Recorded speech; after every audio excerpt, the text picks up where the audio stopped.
Main event of the evening.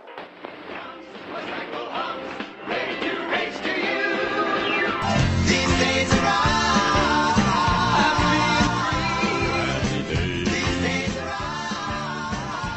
Hello and welcome to These Days Are Ours, a Happy Days podcast. I'm Peter. And I'm Joe. And today, we will be discussing Season 6, Episode 22, Fonzie's Funeral, Part 1. Okay, Peter, tell us what happens in Fonzie's Funeral, Part 1.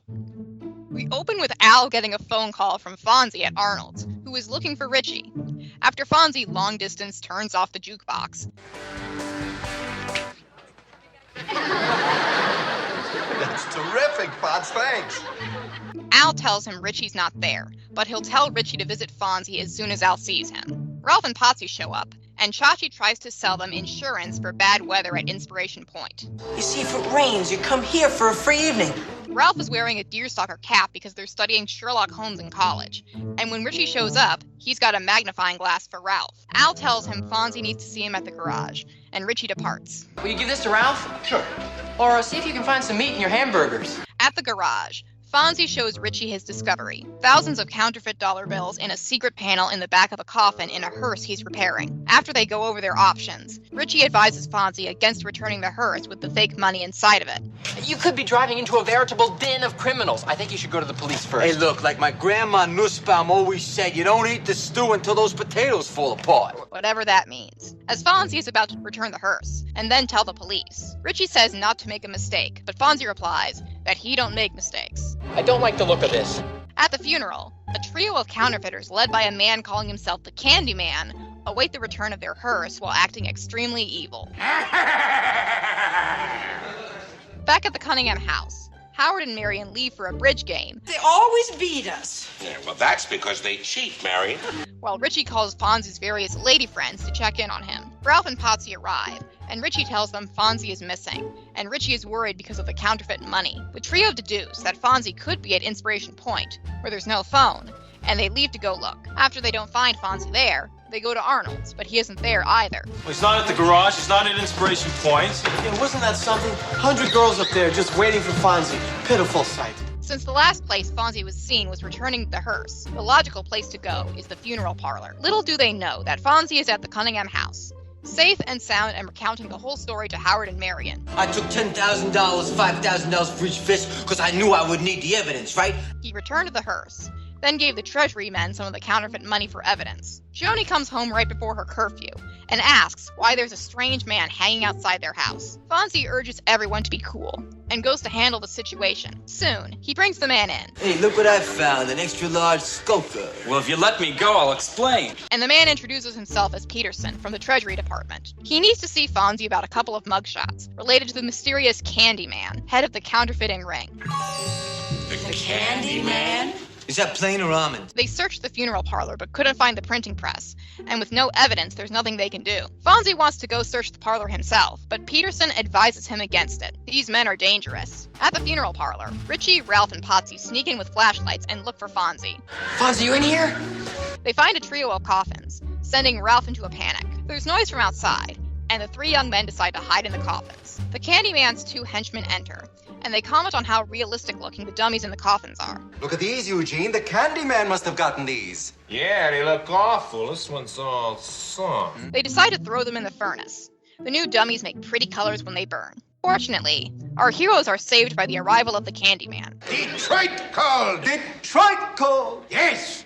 You want a shipment of $20 bills sent over immediately. And Chicago called. The shipment they received was several $1,000s short. The henchmen explained that they had to get the hearse with the Chicago shipment repaired, and the Candyman concludes that the mechanic must have taken the money and will have to be taken care of. As soon as the counterfeiters leave, Richie goes to warn Fonzie, while Potsy stays behind with a terrified Ralph. I'm not gonna make it. The blood's leaving my head. I'm gonna faint. Potsy sits down by an inconspicuous wall and accidentally discovers a hidden passage. Hey! Ralph soon joins him, and the two of them run. They're caught by the Candyman, who ties them up and hides them in the hidden room. Richie stops by his home to learn that Fonzie is at the garage. The garage. Okay, I gotta go find him. I gotta get him. When he arrives, he's too late to do anything about the garage exploding. Fonzie!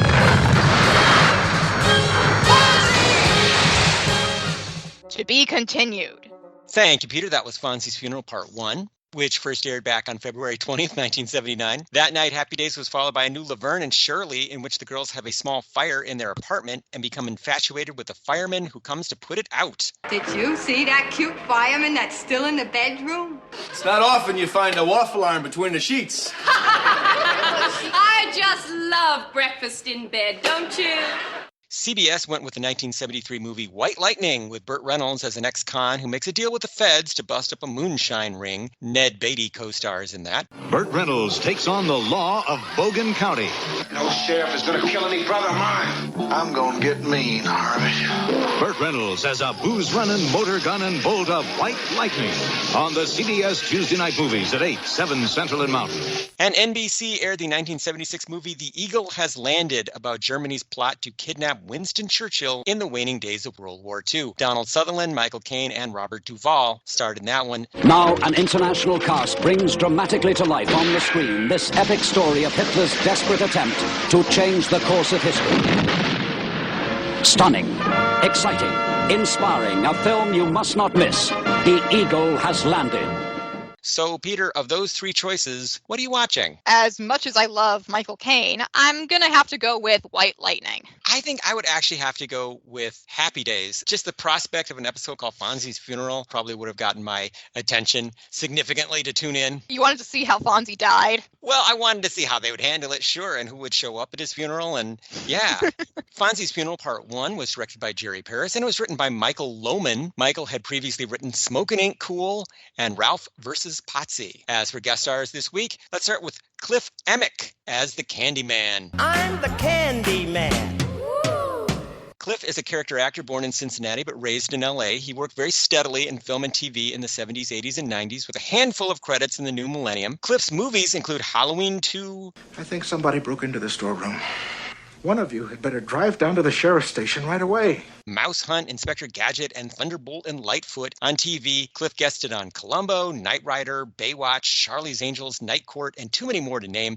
Gary Marshall had previously used him a couple of times on The Odd Couple. So, Peter, what did you think of Cliff Emick as the Candyman? Like the Malachi brothers before him, and the California Kid, he is a cartoon character who somehow came to life and showed up on Happy Days. He's an evil counterfeiter, but everyone calls him the Candyman, and he's constantly eating candy, and his subordinates joke about the good news he has being that he doesn't have any cavities. Also, apparently, he is strong enough to carry Ralph and Potsy to the hidden room and tie them up and gag them. He is ridiculous, and I love him. What I noticed about Cliff Emick's performance is that this isn't even sitcom acting. This is sketch comedy acting. Basically, he yells all of his lines, some of it directly to the studio audience. Just make sure it's ready for that Chicago delivery. Let's get rid of these dummies. They're all worn out. Yeah, he's like something out of a pantomime or like a really elaborate kids show. It's certainly a very, very memorable performance. We also have Gino Conforti as Sticky. Let's see if the mechanic has brought the hearse back yet. Gino is a Chicago actor who got his start in the 1968 movie How Sweet It Is, directed by Jerry Paris and co-written by Gary Marshall. From there, his career was a lot like Cliff Emick's. Tons of credits in the 70s, 80s, and 90s, finally tapering off in the 2000s. Gino had recurring roles on Three's Company. 6 years I work in this kitchen, waiting for the chance to become a chef. And along comes this gringo and steals my job.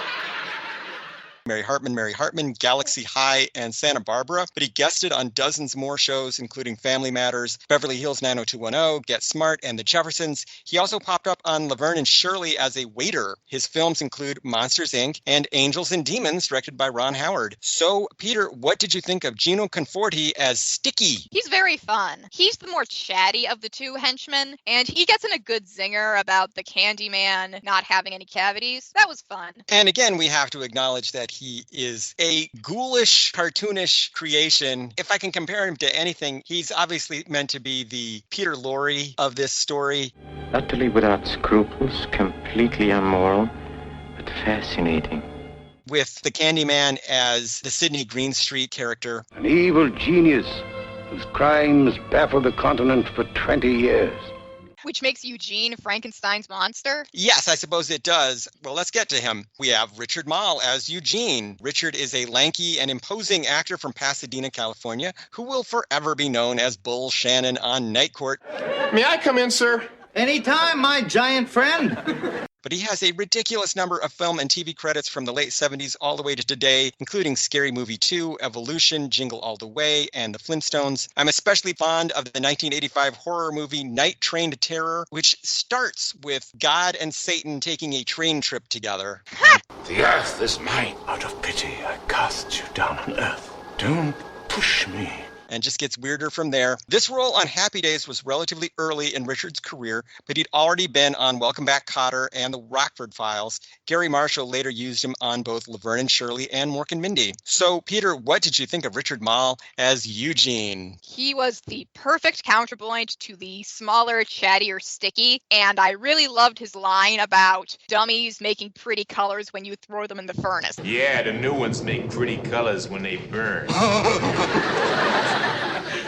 That is just absolutely absurd. One thing I have noticed about Richard Mall's career is that because of his height and his appearance, he often plays goons and thugs. But I think some of his best parts are ones where they recognize his childlike innocence, and that is certainly a part of Bull Shannon on Night Court. It kind of reminds you how you felt when you found out about the Easter Bunny, huh? What about the Easter Bunny?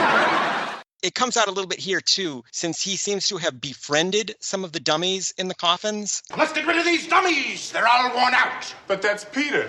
He's my friend. That was very charming to me. It's also kind of cool seeing Richard Mall with a full head of hair and a beard. He almost looked like one of the Krypton criminals from Superman 2. Oh my God, he did. Oh, magnificent one. He is just one, where you are three. Or four if you count him twice. Especially since they have him dressed all in black. And last but not least, we have John Moskell Jr. as Peterson, the Treasury agent. After this, John went on to roles on Heart to Heart, BJ and the Bear, and Days of Our Lives. You may have also seen him in the 1998 horror movie Progeny. Don't kill our baby. This is not our baby. Progeny. John has spent the last few decades teaching acting at Valencia High School and appearing in theater productions in LA. He's now retired. So, Peter, did you have any thoughts on John Moskell Jr. as Peterson? He was fine. He moved the plot along like he was supposed to. Compared to the other three actors, the role of Peterson is pretty boring. And in fact, Fonzie calls him bland right to his face. You can always tell a T-man because they got that squared off handkerchief, and the pointed shoes, the bland face. So this is not the most fun part, but somebody has to play it, and John Moskell Jr. did a pretty good job with it. As for songs, there are no songs in the current syndicated version. Aww. The original episode included Big Girls Don't Cry by Frankie Valli and the Four Seasons, and The Great Pretender by the Platters. In the version that you'll see on MeTV now, those are, of course, taken out and replaced with generic instrumental music. Which kind of ruins the gag at the beginning, where Fonzie has to long-distance turn off the jukebox because it's so loud. As for cultural and historical references, Ralph Pottsy and Richie are studying Sherlock Holmes, the fictional detective created by British author Sir Arthur Conan Doyle in 1887. Ralph goes so far as to wear a plaid deerstalker hat. Doyle never specifically states that Holmes owns or wears such a hat in the text of his stories, but illustrators, both in England and America, depicted Holmes with a deerstalker when the stories were originally published, and it became part of the character's image. Holmes would never wear a hat like that in a restaurant, however, since he would know that they were strictly for hunters and outdoorsmen. Oh yeah, but Holmes is an eccentric guy. Ralph also smokes a calabash pipe with a very distinctive curve. Good night, Mrs. Calabash. Wherever you are. These two are stereotypically associated with Sherlock Holmes, even though the detective was never depicted with such a pipe in the original stories. While Holmes does smoke pipes occasionally during his adventures, they are not calabash pipes. The stereotype may originate from some publicity stills of actor Basil Rathbone. My conjecture is that he'll be murdered. Murdered? It'll be very interesting to see if my deductions are accurate. Richie carries a magnifying glass. This, at least, is accurate to the Sherlock Holmes stories. The character uses a magnifying glass as early as his first adventure, A Study in Scarlet. I found that there is a real estate agent in my area who dresses as Sherlock Holmes on her signs. Okay, gosh, I love that. So we have three props here: the hat, the pipe, and the magnifying glass. This lady uses 2 of them. Which 2 do you think she uses? You kind of need the hat to cosplay as the popular perception of Sherlock Holmes. If it's just the pipe and the magnifying glass, you could be anyone. So definitely the hat. I feel like the magnifying glass could be useful for a real estate agent. That's exactly right. It's the hat and the magnifying glass because she's always looking for great houses for her customers. Hey! The wheeled device that mechanics use to work under cars is called, appropriately enough for this episode, a creeper. Creeper, creeper, creeper. You give me the creep. One of those creepers gets broken during this episode, and it's a big deal. Fonz mentions the pearly gates. When he gets them pearly gates, they're going to send him back. That's funny money. This term for the entrance to heaven derives from an actual biblical quote, specifically Revelation 21:21. And the 12 gates were 12 pearls. Every several gate was of 1 pearl. Ralph says, "Elementary, my dear Watson." This is another apocryphal quote. Holmes never said it during any of Doyle's stories. He did, however, use the word elementary during a discussion with his sidekick, Dr. John Watson. This is my friend, Dr. Watson. How do you do, sir? In the 1893 story, The Adventure of the Crooked Man. He also uses it in the serialized 1901 story, The Hound of the Baskervilles. Marion compares Fonzie's evening to a James Cagney movie. In the 1930s and 40s, often while a contract player at Warner Brothers, Cagney starred in numerous crime dramas, including White Heat, Angels with Dirty Faces, and Public Enemy. None of those movies is about counterfeiting, however. Marion also does a Jimmy Cagney impression and says, "You dirty rat." Okay, you dirty rat, you dirty rat, you dirty rat. Cagney never says that exactly in any of his movies, but in the 1932 film Taxi, he says, "You dirty yellow-bellied rat," which is pretty close. Come out and take it, you dirty yellow-bellied rat, or I'll give it to you through the door. And it was fun seeing Marion Ross do an impression on the show. I don't think she's ever done one before. Richie's Siamese triplet joke. Will you stop hanging on me? I feel like a Siamese triplet. Made me wonder if there were any real cases of conjoined triplets. Yes, but they're extremely rare, 1 in 50 million, and trust me that you don't want to read about them. Ralph says that one of the dummies might be Dracula, but Richie says there is no such thing as Dracula, which begs the question, did Irish author Bram Stoker base his 1897 novel Dracula on a real person? It's debatable. The most popular candidate is Romanian nobleman Vlad the Impaler, or Vlad Dracula, but Stoker never mentions this in his notes for the novel. Other scholars have suggested that Dracula was based on a Hungarian noblewoman, or even a previous fictional vampire. There's no such thing as Dracula. Right. That's what they all said. Then he sucked up half of Transylvania. Transylvania is a region of Romania, by the way. The name literally means beyond the woods. If you're planning on going there, you have to get to Romania first. And you have to go beyond the woods. Beyond the Woods would be a great title for a Dracula movie, by the way. Oh, it would. When Candyman says he has good news, Sticky guesses, no cavities. For decades, Crest Toothpaste ran an ad campaign in which children proudly declared, "Look, Mom, no cavities." Some of those original print ads were illustrated by Norman Rockwell. Other observations this week, the talking rock thing seemed dumb even by Potsy standards. He explained to me why I couldn't hear the rock. Rocks talk at a higher frequency. What did you think, Peter? Yeah, a little. I guess it seems like a logical evolution, but also, come on, Potsy. Counterfeiting seems to be a popular crime in comedies, possibly because it's serious enough to be a felony, but not violent. There are multiple counterfeiting episodes of Scooby-Doo. The Honeymooners and the Flintstones also did counterfeiting episodes, and there's an entire Munsters movie, Munster Go Home, in which the plot hinges on a counterfeiting ring. Oh, wow. Herman Munster inherits a fortune and a castle full of homicidal relatives. Hey, neat. What kind of secret do you think it could be?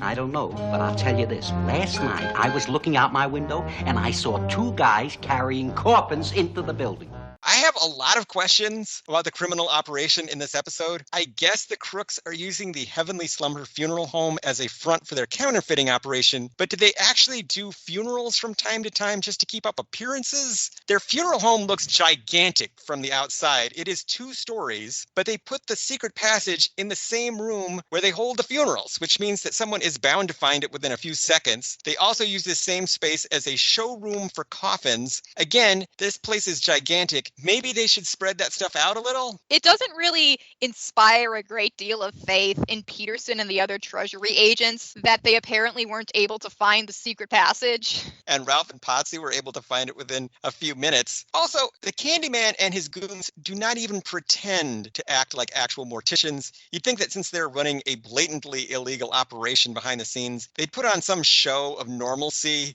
or respectability, but nope.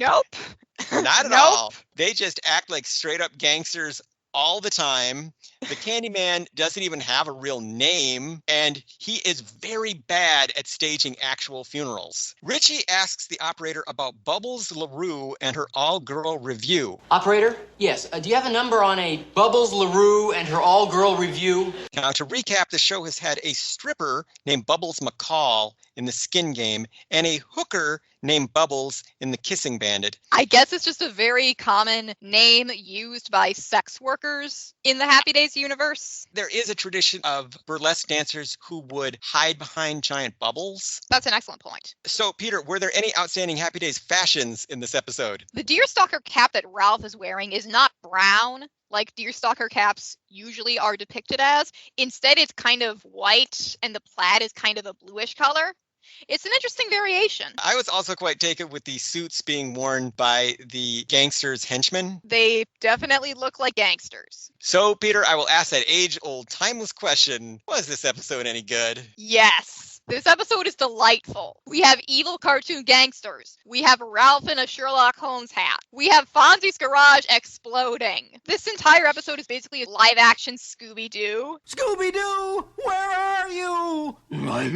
And I love it. It's so stupid. I was going to say, is this the stupidest episode that they have ever done? And I think it might be the stupidest. And you mentioned Scooby-Doo. There is a Scooby-Doo theme running through season 6. We have already had Fearless Mouth, The Evil Eye, and The Fonz Meets the Claw. So we've had mad scientists, witches, a gangster with a claw hand, and now more gangsters who operate out of a funeral parlor. And all of this is accompanied by spooky music and lightning storms and things. Now, whatever you do, you stay away from them and the Heavenly Slumber Funeral Parlor.